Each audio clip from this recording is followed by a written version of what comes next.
Mark, perhaps you can run us through the basics, because the FIA has issued a technical directive. Can you just outline what it says and what it means teams are or are not allowed to do? The TD specifies a 1 millimetre reduction at the permitted flex at the most inboard of the three measuring points, so down from 3 millimetres to 2 millimetres. At the most outboard end of the measuring points, this should translate from a 15 mil permitted flex down to 10 mil. So you can imagine that the wings are stiff in the middle, but it can flex downwards when load is applied. So it's a 1/3 increase in vertical stiffness that's being regulated in. And this is all flex resulting from a 1,000 Newton load being applied at the defined measuring points.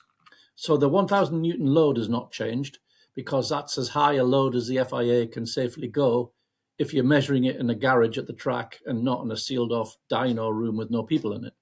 So the only way of tightening the test further is effectively to reduce the permitted flex at the prescribed load, because you're limited in how much load you can safely apply statically. But the loads generated by the cars, once past 100, 120 miles an hour, are substantially greater than 1,000 newtons. So that's where the window of opportunity has arisen. You can get the wing to pass the stationary load tests, but design them in a way which then allows them to flex more than that at high speed. And what changed with McLaren's Miami update, and subsequently was adopted by Mercedes a few races later, and also by Alpine at the end of the year, was a new flex geometry which allowed much greater flex than before at those high speeds. So everyone's wings were always flexing more than the static limit once they got up to 100, 120 miles an hour. But with the new flex geometry McLaren had, they were able to get much more flex, much more than further beyond the static limit.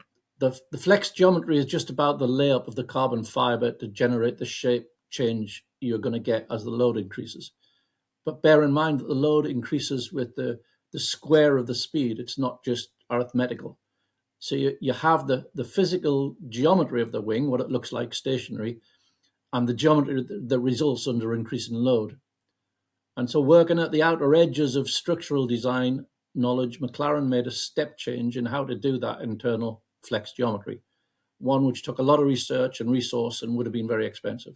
The reason why this was so valuable in 2024 in particular was because the teams had all found themselves in a bit of an aerodynamic bottleneck as they became ever better at running the cars super low without introducing bouncing. Previously, that bouncing threshold defined the limit of how low you could go, and obviously the lower you can go, the more downforce the underbody creates. But into 24, with the improved knowledge of how to keep the bouncing at bay, the underbody was creating an aero map which really exaggerated the natural trait of understeer at low speeds and oversteer at high. And the more you attack one problem, the worse the other becomes. And the bigger the spread of corner speeds at a track, the bigger the problem this balance conflict became between low and high speed. So basically, with the downforce balance between front and rear generated by the floor at these new super low ride heights, the front wing wasn't powerful enough at low speed and was too powerful at high speed. So increasing the amount of flex at high speed, thereby depowering the front wing relative to the rear as the speed increased, was suddenly worth way more lap time than had been the case when bouncing was the limitation. Hence how suddenly McLaren's Miami update made it the fastest car, and cue all the stupid conspiracy theories about Red Bull having been denied some form of trick in secret. Total rubbish. The actual story was far more interesting, and it was about this flex geometry.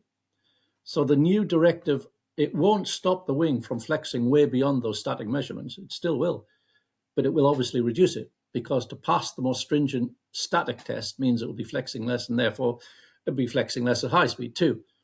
But it will still be going way beyond the static limit. So you'll still see the wings bending downwards at high speed from onboard cameras, just not as much.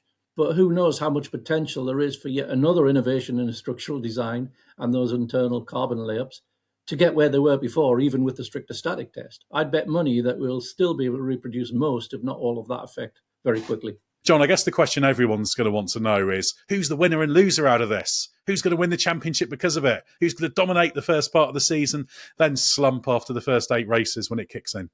Yeah, I think this is a really interesting one, because when the TD first came out, you thought, oh, wow, this is going to have to hurt McLaren and Mercedes, because these are the two teams that got a head start on the others.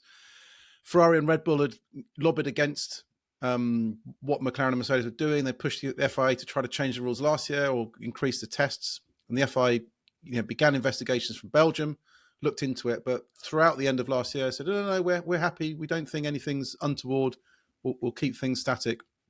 Ferrari jumped on the bandwagon towards the end of last year, and by Austin got its flexi-wing working and was winning races again. Red Bull much later to the party, but it's been pushing on to this season. So at first hand, you'd think, well, surely this is, Red Bull have won and we're going to slow McLaren and Mercedes down. But those two teams are actually quite comfortable with what's done. Then there was an alternative conspiracy theory that popped up that actually said this is actually McLaren's doing, that it realised Red Bull was going to make massive gains. I think there's some indications that Christian Horner had said in F1 Commission meetings that, we're going to unleash really, really aggressive flexi wings, are going to take things to extremes. And McLaren got wind of this, pushed for the change, rolled it back, and have basically wrecked Red Bull's plan. So actually, was this a McLaren win? I think the truth's probably somewhere in the middle, that, Red Bull have wanted this change. They think they came close to it last year. It didn't happen for unspecified reasons. So at least they've reined back how aggressive people can be. And the ceiling's now been set, so it'll be easier to catch up. And from McLaren's perspective, no one else can overtake it. No one else can be more aggressive with it. And I think we also have to remember that, McLaren has the mastermind of flexi wings, Rob Marshall, basically. He was at Red Bull for a long while. He worked a lot there on these designs. I remember chatting to Christian Horner last year, and he said, Rob would come into the office on a Monday morning with Meccano sets and papier-mâché mock-ups of wings, and would sit on the design desk and say, look, we can make this flex and do this and all this sort of thing.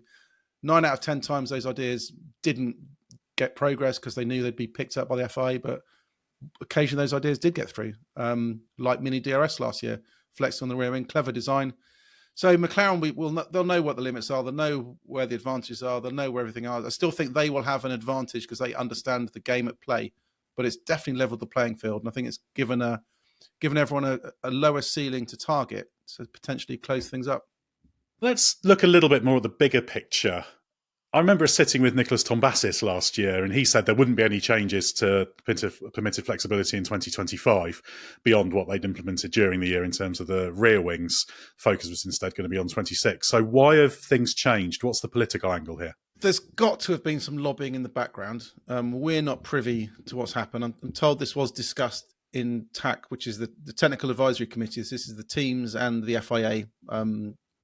This was mentioned over the winter, and discussions were pushed forward. So the teams knew something was coming, the scope of which and the timing to be decided. So this is something that's been coming for a while. There's also an interesting, backstory. I'm not sure how much of this is, true and has been kind of retrospectively fitted, but I was told that there were indications from the FIA at the Singapore Grand Prix last year that the FIA was going to act. It was going to impose a bit of a clampdown, stop things getting out of control. Teams like, Red Bull and Ferrari were assured something was happening, so they didn't push on. And then suddenly it fell by the wayside. Now, one cynic suggested to me that this coincides actually that weekend with Max Verstappen and the press conference and the swearing and all the hoo-ha with the FIA. And, could you link those two elements together?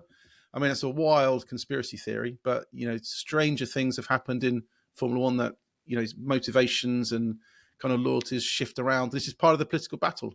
Teams are pushing the FIA to do things to cost their rivals. So somewhere in the mix of what's happened over the winter, whether it's TAC, whether it's private lobbying, someone's pushed for change to slow things down. I think all the teams are looking at somebody else, thinking they've done it.